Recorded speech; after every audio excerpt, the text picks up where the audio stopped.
যদি আওয়ামী লীগকে আপনারা নিষিদ্ধ না করেন তাহলে পরিণতি কি হবে তা আপনারা কল্পনাও করতে পারবেন না। যে জুলাই আমরা 24-এ চালিয়েছি সে জুলাই আমরা পুনরায় আবার চালাবো। এই বাংলার মাটি থেকে আওয়ামী লীগকে নিষিদ্ধ করতে হবে হবে হবে। আগামী 48 ঘন্টার মধ্যে যদি আওয়ামী লীগকে নিষিদ্ধের কোন ধরনের ঘোষণা কিংবা সিদ্ধান্ত না নেওয়া হয় তাহলে আমরা আগামী 48 ঘন্টা পর শহীদ মিনারে আমরা যারা জুলাই যোদ্ধা শহীদ পরিবার আছি আমরা গণজমায়েত হব। যে পর্যন্ত আওয়ামী লীগকে নিষিদ্ধ না করবে সেই পর্যন্ত আমাদের অবস্থান কর্মসূচি আমরা চালিয়ে যাব ইনশাআল্লাহ।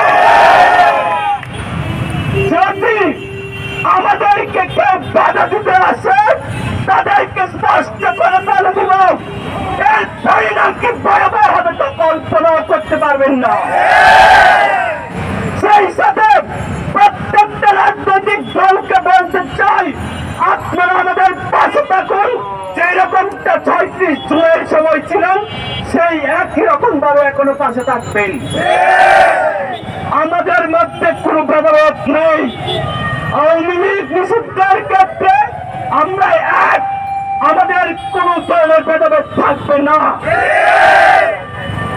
আর যারা দেশের মধ্যে নাশকতা সৃষ্টি করবেন আওয়ামী লীগকে নিষিদ্ধ করার জন্য বাধা সৃষ্টি করবেন তাদেরকে বলে দিব যদি চুল পরিমাণ কারো কোনো কিছু পাই বাংলার মাটিতে আপনাদের অস্তিত্ব রাখবো না। আজকে 8 মাস হয়ে গেল প্রায় আমার বাইরে এখনো হসপিটালে, আমার শহীদ বাইরে এখনো শহীদ ভাইয়ের এখনো কবরে কান্না করে যাচ্ছে। শহীদের পরিবারগুলো দিন রাত কবরের পাশে কান্না করে যাচ্ছে। কিন্তু বিপরীতে আমরা কি দেখছি এখনো সেই খুনি দূষণরা যে কয়টা জেলখানা আছে সেই জেলখানা থেকে ওরা ভিআইপি গ্যাস হিসেবে আছে।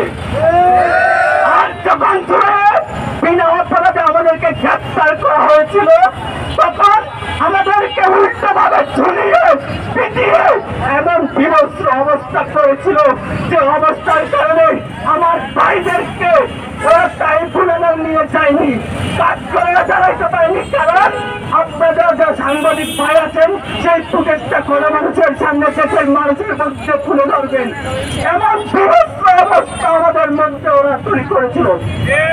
আমরা 4 দিন ধরে বলে যাইনি প্রধান উপদেষ্টা স্বরাষ্ট্র উপদেষ্টা আইন উপদেষ্টাকে সকল উপদেষ্টাদেরকে বলবো যদি এদের বিচার না করেন এবং সেটা খুব দ্রুত সময়ের মধ্যে না করেন আপনাদেরও প্রতি থাকবে না। উনি হাসিনা যে পথে গিয়েছে সেই একই পথে তো আপনাদের হাঁটতে হবে।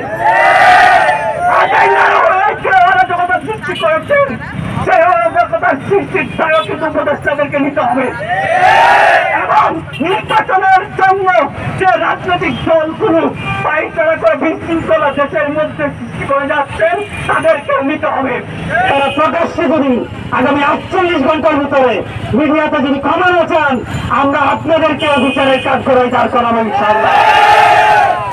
আওয়ামী লীগের প্রেতাত্মা যারা আছে রাষ্ট্রপতি চক্ষুসহ ওয়াকার সহ আমাদের প্রধান উপদেষ্টা যে বক্তব্য দিয়েছে সেগুলো প্রত্যাখ্যান করে আগামী 48 ঘন্টার ভিতরে আওয়ামী লীগকে যদি নিষিদ্ধ করা না হয় আমরা 64 জেলা থেকে সাধারণ জনতা থেকে ধরে জুলাই যোদ্ধা শহীদ পরিবার যারা আছে সবাই ঢাকামুখী হব। আবার একটা গণ অভ্যুত্থান হবে। এই গণ অভ্যুত্থানে আওয়ামী লীগ তো নিষিদ্ধ হবেই, আওয়ামী লীগকে যারা সাপোর্ট করছে তাদেরকে আমরা নিষিদ্ধ করবো, তাদেরকে বাংলার বুক থেকে নিশ্চিহ্ন করেন ইনশাআল্লাহ।